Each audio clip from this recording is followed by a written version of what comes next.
నిబంధనలకు విరుద్ధంగా రాకపోకలు సాగిస్తున్న ప్రైవేట్ హెవీ వెహికల్స్ పై ఫోకస్ పెట్టారు రవాణా శాఖ అధికారులు. రాష్ట్రంలో 5 రోజుల్లో నిర్వహించిన తనిఖీల్లో 1460 వాహనాలను సీజ్ చేశామని అన్నారు enforcement and vigilance joint transport commissioner Chandrashekar Goud. Fitness లేని వాహనాలు, ట్యాక్స్ చెల్లింపులు, పర్మిట్ లేని వెహికల్స్ తనిఖీల్లో బయటపడ్డాయన్నారు. రాష్ట్రంలో 33 బృందాలు, 3 ఫ్లయింగ్ స్క్వాడ్లతో తనిఖీలు చేయిస్తున్నామని తెలిపారు. ఇక రూల్స్ కి వ్యతిరేకంగా వాహనాలు నడిపితే చర్యలు తీసుకుంటామని అంటున్న joint transport commissioner Chandrashekar Goud తో హరిత ఫేస్ టు ఫేస్. పెరుగుతున్న రోడ్డు ప్రమాదాలతో ఇటు రవాణా శాఖ అప్రమత్తమైంది. ఈ నేపథ్యంలోనే అధికారులకి ముఖ్యంగా ఎన్ఫోర్స్మెంట్ కావచ్చు, దీనికి సంబంధించి సేఫ్టీ మెజర్స్ ఎలా తీసుకోవాలని ఇటు మంత్రి పొన్నం ప్రభాకర్ ఆదేశాల మేరకు ఎప్పటికప్పుడు ఈ తనిఖీలపైన కూడా ప్రత్యేకంగా ఫోకస్ పెట్టారు.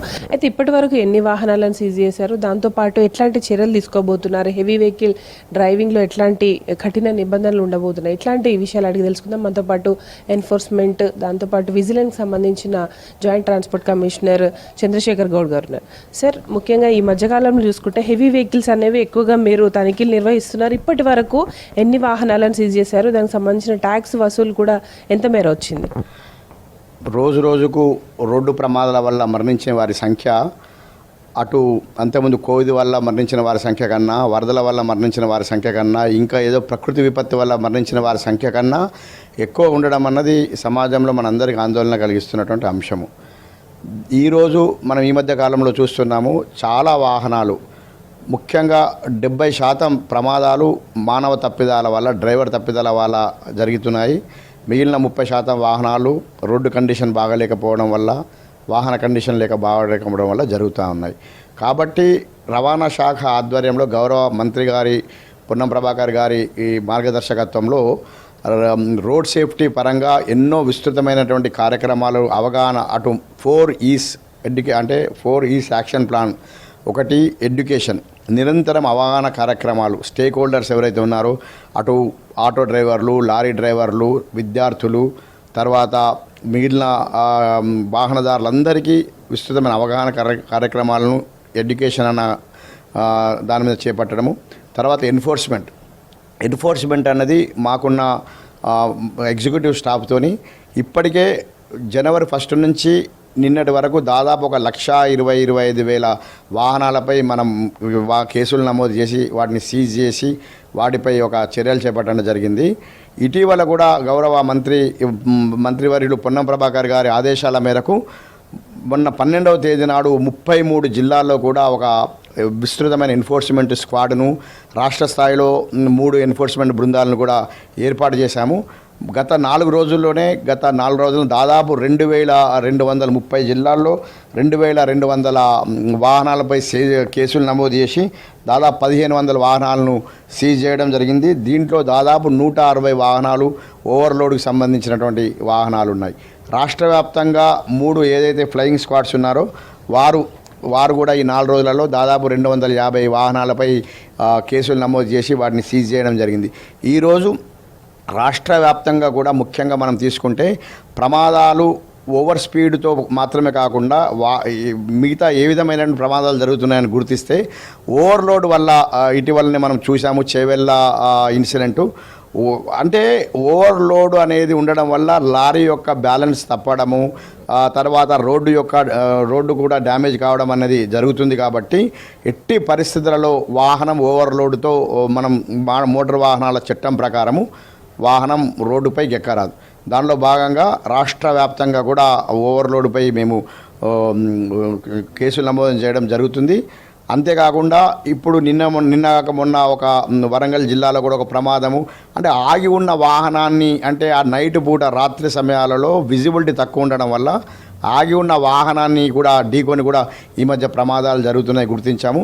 దానిలో భాగంగానే రేడియం రిఫ్లెక్టివ్ టేప్స్, అంటే మోటార్ వాహనాల చట్టంలోని నిబంధనలకు అనుగుణంగా రేడియం రిఫ్లెక్టివ్ టేప్స్ అనేది తప్పనిసరి అయినప్పటికీ కూడా దాన్ని మరింత కఠినతరం చేయడానికి కూడా అతి త్వరలో దీనిపై మార్గదర్శకాలు జారీ చేసి ప్రతి వాహనం ప్రతి భారీ వాహనాలు కావచ్చు, ప్రతి ట్రాన్స్పోర్ట్ వాహనం కావచ్చు, ఫిట్నెస్కి వచ్చినప్పుడు ఖచ్చితంగా ఆ రేడియం రిఫ్లెక్టివ్ టేప్ ఉంటేనే ఫిట్నెస్ చేయడం జరుగుతుంది. అది కూడా మేము అతి త్వరలో కార్యరూపంలో తేవడం జరుగుతూ ఉంది. మూడవది ఏంటంటే వివిధ ఇప్పుడు కమిషనర్ గారు మరియు గౌరవ స్పెషల్ సెక్రటరీ గారు మరియు మంత్రివర్యులు వీరందరి యొక్క ఆదేశాల మేరకు ఇప్పటికే వివిధ శాఖలు, ముఖ్యంగా ఏంటంటే రోడ్ సేఫ్టీకి సంబంధించిన డిపార్ట్మెంట్స్లో అన్ని శాఖలను సమన్వయమైన చాలా ఇంపార్టెంట్. ఒక దగ్గర ప్రమాదం జరిగినప్పుడు అది నేషనల్ హైవే వాళ్ళ రోడ్డు ఉండొచ్చు, ఆర్ఎన్బి రోడ్డు ఉండొచ్చు, పంచాయతీరాజ్ రోడ్డు ఉండొచ్చు. అదే అన్ని శాఖల, ఇటు హెల్త్ డిపార్ట్మెంట్కి సంబంధించిన, అటు పోలీస్ డిపార్ట్మెంట్కి సంబంధించిన అన్ని శాఖల పరస్పర సమన్వయంతో ఇప్పటికే సమావేశాలు ఏర్పాటు చేయడం జరిగింది. ఆ విధంగా జిల్లాలో ఇప్పటికే ఈ సంవత్సరము 33 జిల్లాల్లో, కొన్ని జిల్లాల్లో ఒకసారి, కొన్ని జిల్లాల్లో 2 సార్లు, కొన్ని జిల్లాల్లో 3 సార్లు జిల్లా రోడ్ సేఫ్టీ కమిటీ మీటింగ్స్ కూడా కలెక్టర్ గారి ఆధ్వర్యంలో ఒక 45 సమావేశాలు కూడా ఏర్పాటు చేయడం జరిగింది. మొదటిది ఎడ్యుకేషను, రెండవది ఎన్ఫోర్స్మెంటు, మూడవది ఇంజనీరింగ్, నాలుగవది ఎమర్జెన్సీ కేర్. అంటే అత్యవసర ప్రమాదాలు జరిగినప్పుడు ఆ అత్యవసర పరిస్థితులలో ఏ విధంగా పౌరుడు స్పందించాలి, అటువంటి వాళ్ళకి ఇచ్చే రక్షణలు ఏంటి, అదే సమయంలో ఆ విక్టిమ్, ఆ బాధితుడికి ఎటువంటి ట్రీట్మెంట్ లభించే విధంగా కూడా వాటి మీద కూడా అవగాహన చర్యలను చేపట్టడం జరుగుతూ ఉంది. సార్, మీరు చెప్పినట్టు ఇప్పుడు ఫ్లయింగ్ స్క్వాడ్స్ కావచ్చు, ఎన్ఫోర్స్మెంట్కి సంబంధించి ఎంతమంది పనిచేస్తున్నారు, ఏ కారణాల కింద ఈ వాహనాలను సీజ్ చేయడం జరిగింది? రాష్ట్ర వ్యాప్తంగా 33 జిల్లాల్లో 33 టీములు ఎవ్రీడే పనిచేసే విధంగా దాదాపు ఒక 50-55 టీములు అనేది పనిచేయడం జరుగుతూ ఉంది. ప్రతి జిల్లాలో కూడా రాష్ట్ర వ్యాప్తంగా 3 టీములు అనేది కూడా పనిచేయడం జరుగుతుంది. ఈ టీములు ముఖ్యంగా ఓవర్లేడ్ ఆరిజినేటింగ్ పాయింట్, ఇక్కడ ఒక విషయాన్ని మేము గుర్తించాము. ఆరిజినేటింగ్ పాయింట్లోనే ఎక్సెస్ లోడుకు మించి, అంటే పరిమితిని, అంటే ఆర్సీలో ఉన్నటువంటి లోడు కెపాసిటీ మించి ఎక్సెస్ లోడు ఇవ్వడం జరుగుతుంది. దీనికి మైనింగ్ శాఖ అధికారులతోని మా కమిషనర్ గారు కూడా మాట్లాడడం జరుగుతుంది. మేము కూడా ఒక లెటర్ రాయడం జరుగుతుంది. ఎట్టి పరిస్థితులలో, ఎందుకంటే ఆ ఆరిజినేటింగ్ పాయింట్లోనే లోడ్ అనేది ఎత్తకుండా చూసుకుంటే మనకు చాలా వరకు కూడా ఓవర్లోడ్ అనేది ఉండవు.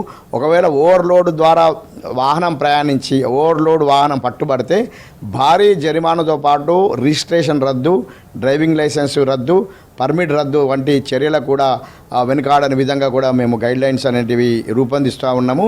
ఖచ్చితంగా ఓవర్లోడ్ ఎక్కి రోడ్డు మీద పట్టుబడితే వారు ఖచ్చితంగా ఇబ్బంది పాలయ్యే పరిస్థితి ఉంటుంది. కాబట్టి ఈ ఓవర్లోడ్ వాహనాలతో పాటు కాకుండా ఇంతకుముందే చెప్పినట్టు ఫిట్నెస్ లేని వాహనాలు, ఎందుకంటే ఇది ఫిట్నెస్ లేని వాహనాలు రోడ్లపై తిరిగినా, తర్వాత ఈ టూర్, ముఖ్యంగా ప్రైవేట్ ట్రావెల్స్ వాళ్ళు విచ్చలవిడిగా వాళ్ళు నియమ నిబంధనలు ఉల్లంఘించి రోడ్లపైకి ఎక్కినా కూడా మా మోటార్ వాహన శాఖ అధికారులు ఒక జరిమానా మాత్రమే, అది కాకుండా ఆ వాహనాన్ని పర్మిట్ రద్దు చేసే విధంగా కూడా మేము చర్యలు తీసుకోవడం జరుగుతుంది. ఎస్, చూడొచ్చు ఓవరాల్గా అయితే ఇటు రాష్ట్ర రవాణా శాఖ ముఖ్యంగా హెవీ లోడ్స్ కావచ్చు, ప్రైవేట్ వాహనాలు రవాణా శాఖ నిబంధనలకు విరుద్ధంగా తిరిగితే ఖచ్చితంగా కఠిన చర్యలు ఉంటాయి. దాంతోపాటు పర్మనెంట్ ఇటు పర్మిట్ లైసెన్సులు కావచ్చు, దాంతోపాటు హెవీ వెహికల్కి సంబంధించి నిబంధనలు ఖచ్చితంగా పాటించాలని కూడా అధికారులు హెచ్చరిస్తున్నారు. కెమెరా పర్సన్ వినోద్తో హరిత, V6 న్యూస్, హైదరాబాద్.